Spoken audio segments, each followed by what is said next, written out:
Welcome to today's market report.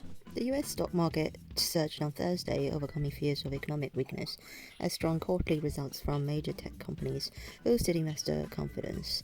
The Nasdaq Composite has its biggest one-day percentage gain since mid-March, climbing over 2.4%. The S&P 500 rose nearly 2%, and the Dow Jones Industrial Average gained 1.6%. The rally came despite new data showing slower economic growth and higher inflation in the first quarter.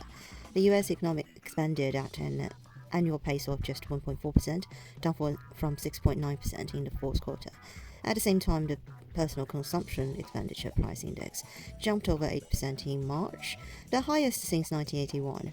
While the data suggests the economy is weakening, inflation remains stubbornly entrenched. However, tech giants Meta, Microsoft and Alphabet all beat earnings expectations this week. Their success fueled optimism that corporate profits can remain strong despite the challenging environment. The fear that earnings were going to be terrible really isn't playing out. It's tough to know how much good news is good news and vice versa when it comes to what the Fed has to do.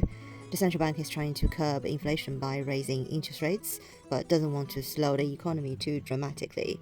Strong earnings suggest that the Fed may have some breathing room, though persistently high inflation indicates additional tightening could still be needed.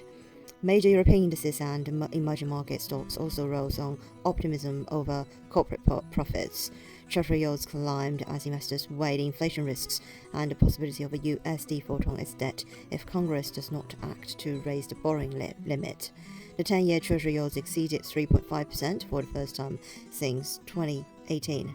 The dollar index rose 0.05%, with the euro down 0.15% to 110.23. The sterling pound is trading just under 125. This is today's market report. Thanks for listening. We'll see you next time.